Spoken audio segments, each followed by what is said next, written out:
오늘 고린도후서 11장 이 하반절에 있는 말씀은 바울의 계속해서 자신이 겪었었던 고난에 대해서 말하고 있습니다. 계속해서라고 말씀드렸다시피 27절 이전에 여러 고난이 있습니다. 매를 맞습니다. 굶주리는 것 이상으로 그 삶 가운데 사망이 항상 쫓아다녔습니다. 그리고 오늘 본문에서도 여러 번 잠을 자지 못하였다, 주렸다, 목말랐다, 굶고 춥고 헐벗었다라고 말합니다. 이 구절, 요 27절의 이 구절만 떼어넣어서 본다면 사도 바울은 현대판 노숙자와 같은 모습으로 비참한 생활을 하고 있음을 알 수 있습니다. 집을 잃고 길거리와 광야를 배회하는 사람들의 모습과 전혀 다를 바가 없습니다.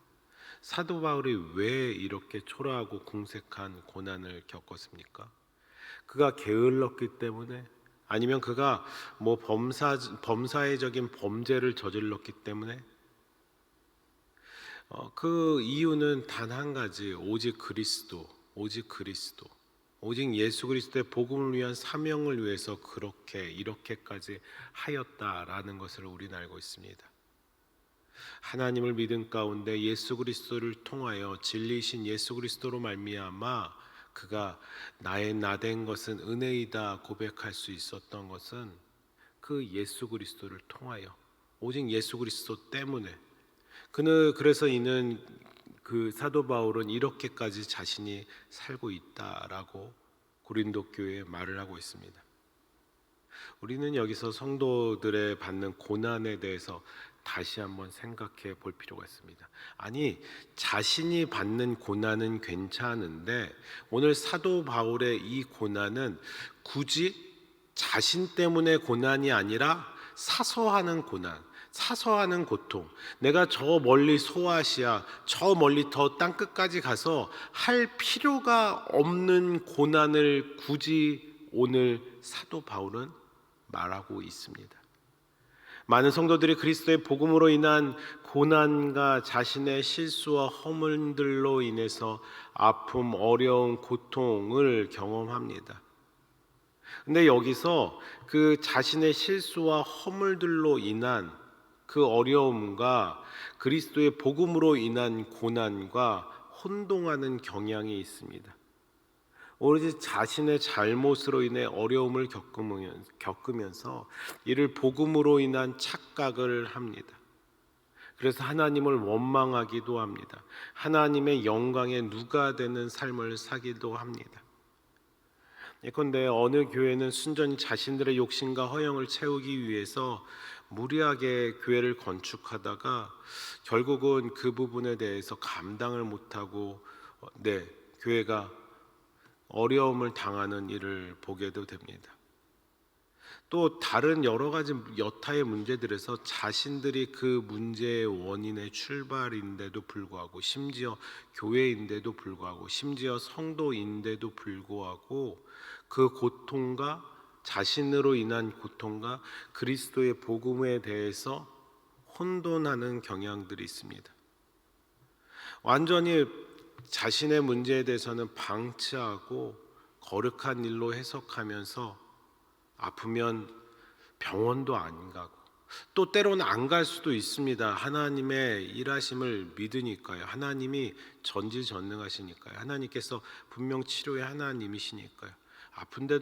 그런데 아픈데도 불구하고 하나님께서 이 땅 가운데서 일하심의 가운데 병원을 통하여서도 일할 수 있는데도 불구하고, 실질적인 것을 통해서도 일할 수도 있는데도 불구하고 그것들에 대해서 무시한 채 마구 행동을 하는 경향도 있습니다. 그러다 가족들과 마찰을, 그리고 이웃들과 충돌을 피할 수가 없게 됩니다.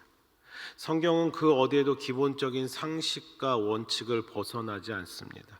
갈등과 어려움을 겪는 것을 의인의 고난이라고 말한 적이 없습니다. 또한 본인의 잘못된 습관 또는 게으름, 어리석음이 정당한 질서와 법을 거스름으로써 자초하는 빈곤이나 어려움까지 칭찬하며 그것들에 대해서 치하하지 않습니다.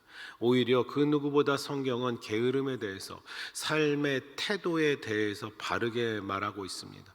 바른 습관으로, 경건으로 하나님 앞에 나아가라고 하고 있습니다. 우리는 이 땅을 살아가면서 성도로서 고난을 기꺼이 감수해야 됩니다. 예수님의 말씀처럼 그리스도의 이름으로 인해서 고통을 받는 자, 더 나아가 심령이 가난한 자를 말씀하셨던 팔복의 말씀같이 의를 위하여 핍박받는 자 천국이 저희 것임이라 등등의 그 예수님의 말씀을 기억하면서 성도로서의 고난을 기꺼이 감수해야 됩니다. 그러나 그 외에 그 합당한 삶, 그 태도에 대해서 우리는 생각해 봐야 됩니다. 오늘 27절 그리고 계속 이어지는 28절 가운데 그 합당한 삶 가운데 받는 고난에 대해서 말하고 있는 사도 바울은 예수 그리스도 그 복음을 위해서 내가 이렇게까지 정진하며 열심히 하고 있음을 말하고 있습니다. 28절의 말씀 가운데 이렇게 기록됩니다. 이 일은 고사하고 아직도 날마다 내 속에 눌리는 일이 있으니 그 모든 교회를 위하여 염려하는 것이라. 그의 고통의 원인, 자신이 그렇게까지 하고 있는 것에 대해서 분명히 말하고 있습니다. 지금까지 겪었던 수많은 고난을 이야기했지만 그것들조차도 이제 말하려고 하는 교회와 성도들을 위한 근심이다. 29절에도 그러한 교회와 성도들을 위한 근심에 대해서 이야기하죠. 아무것도 아니다. 자신의 고통은 아무것도 아니다. 이 사명, 복음을 인한 사명을 위해서는 나는 이렇게 적극적인 삶, 열정적인 삶, 최선을 다하는 삶을 산다라는 것입니다.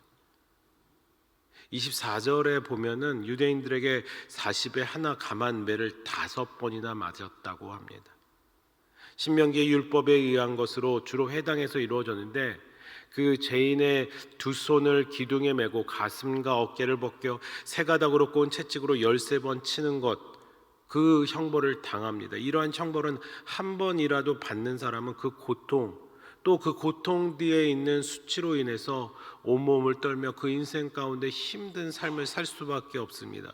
그런데 여기에 보니까 그러한 그 어려움, 그러한 매맞음의 태장을 많이 당했습니다. 로마에서는 형벌로 굵고 긴 나무 막대기로 죄인을 사정없이 내리치는 형벌이 있습니다.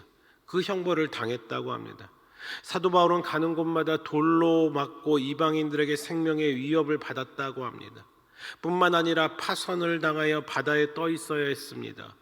강과 강야에서 강도를 만납니다. 도적을 만납니다. 굶주림을 만납니다. 헐벗음, 추위, 더위 등 인간이 당할 수 있는 모든 고통을 당합니다. 왜요? 예수 그리스도의 복음, 자신의 의를 드러나려고 하는 것이 아니라 나의 나된 것은 하나님의 은혜다. 오직 하나님께 영광 돌리려는 그 태도, 그 마음이 그 태도로 그리고 그의 삶 가운데 나갔다라는 것은 우리는 분명히 본받아야 됩니다. 예수 그리스도로 인해서 우리는 주변 사람들이나 언론 매체를 통해서 이와 비슷한 고통을 겪는 사람들이 그 후에 어떤 고통에 시달리는지 자주 보게 됩니다. 전쟁으로 인해서 또 다른 어떤 일로 인해서 고통의 후유증으로 인해 거의 폐인이 되는 경우도 적지 않습니다. 조그만 교통사고나 범죄를 당하더라도 그 고통스러운 기억으로 인해 우울증, 강박관념 등이 올 수 있습니다. 그런데 사도 바울은 지금까지 이 고린도후서 11장에서만 나열한 여러 가지 각종 위험, 고난, 강도는 이것들 교통사고, 삶에 있는 우리의 삶에 있는 다른 어떤 것보다 더하면 더했지 덜하지는 않은 것 같습니다. 그런데도 사도 바울은 지금 무엇라고 한마디로 말하고 있습니까? 교회와 성도들을 위한 염려.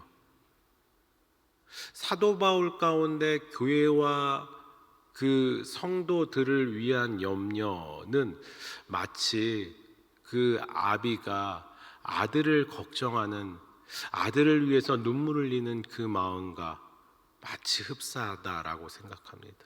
사도 바울에게 예수 그리스도를 통해서 하나님께 가까이 갔더니 하나님, 아버지 하나님의 마음이 이런 것이구나. 오늘의 날주의 말씀입니다. 그 사무엘 하 18장 33절, 그 아버지의 마음을 알 수 있는 대목이 있습니다. 사무엘 하 18장 33절의 말씀입니다. 찾으셨으면 우리 같이 함께 읽도록 하겠습니다. 왕의 마음이 심히 아파 문 위층으로 올라가서 우니라. 그가 올라갈 때에 말하기를 내 아들 압살롬아, 내 아들 압살롬아, 차라리 내가 너를 대신하여 죽었다면 압살롬 내 아들아, 내 아들아 하였더라. 사도 바울이 그 고린도 교회를 향해서, 그리고 또 다른 교회들을 향해서, 성도들을 향해서 그렇게 고난과 고통을 참을 수 있었던 것은 예수 그리스도를 믿기 때문에, 예수 그리스도를 믿음으로 하나님께 가까이 가봤더니 하나님의 마음이 너무나도 간절한 것입니다. 자녀된 성도들을 향해서 그들에게 예수 그리스도의 은혜를 끼치려고 하는 그 아버지된 하나님의 마음, 오늘 우리가 함께 읽어진 사무엘하 18장 33절에 아버지 다윗이 아들 압살롬이 죽었을 때 그 소식을 듣고 내 아들 압살롬아, 압살롬아, 아버지로서 아들의 죽음에 대해서 당연히 생각할 수 있는 것입니다. 하지만 당연하지 않다라는 것은 우리는 요 며칠 새벽 기도에 그 다윗의 도망자 신세를 보면서 알게 되었습니다. 자신을 죽이려고 했었던 그 압살롬을 향해서, 자신을 향해서 비난하고 끔찍한 죄들을 저지르는 그 압살롬을 향해서 같이 대항하고 칼을 들고 싸워도 뭐 당연한 것인데 최대한 싸우지 않으려고 도망하였고 최대한 피하려고 하였습니다. 그리고 또 그 아들이 그렇게 비난하는, 그렇게 자신을 해하려고 하는 아들이 죽자 18장 33절의 말씀처럼 내 아들 압살롬아, 압살롬아, 압살롬아, 압살롬아. 이 아버지 하나님, 이 아버지 다윗의 마음은 이것보다, 이 다윗의 마음보다 더한 것이 우리의 아버지 되신 하나님 마음인 줄 믿습니다. 하나님 그 마음 때문에 사도 바울은 땅끝까지 가서 복음을 전하라 하시는 그 예수 그리스도의 그 말씀을 이루게 된 것입니다. 오늘 우리에게 주어진 하루의 삶이 있습니다.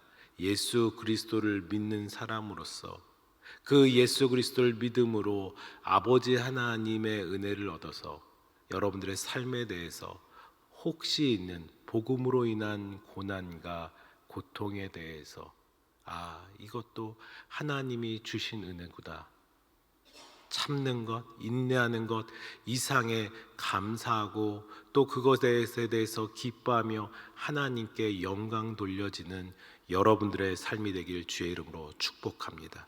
시편 73편 28절, 오늘의 날주의 마지막의 말씀입니다. 시편 73편 28절의 말씀입니다. 하나님의 마음을 알 수 있도록 우리 그 하나님께 가까이함을 같이 함께 성경을 통해서 고백하겠습니다. 읽습니다. 하나님께 가까이함이 내게 복이라. 내가 주 여호와를 나의 피난처로 삼아 주의 모든 행적을 전파하리이다. 하나님께 가까이 할 수 있는 인생, 그 일을 위해서 우리가 할 수 있는 것은 없습니다. 하나님께 도저히 가까이 갈 수 없는 죄가 가득한 죄인입니다. 그러나 예수 그리스도로 인해 하나님께 가까이 할 수 있는 저와 여러분들, 그 은혜를 입은 주의 성도들이 되었습니다. 그렇다면 그 하나님께 가까이 가서 그 하나님 앞에서 가만히 머무는 것도 참 귀하고 소중한 것인데, 하나님께서 우리에게 그 아버지 하나님의 이 마음, 믿지 않는 우리 가족들을 향해서, 믿지 않는 우리 이웃들을 향해서, 이 땅을 향해서 그 아버지 하나님의 마음을 주셨습니다. 그래서 사도 바울은 그 복음을 들고 땅끝까지, 자신이 가지 않아도 되는 그곳까지 굳이 사서 고난을 당하며 고통을 당하며 그렇게 그것이 은혜다라고 말을 하고 있습니다.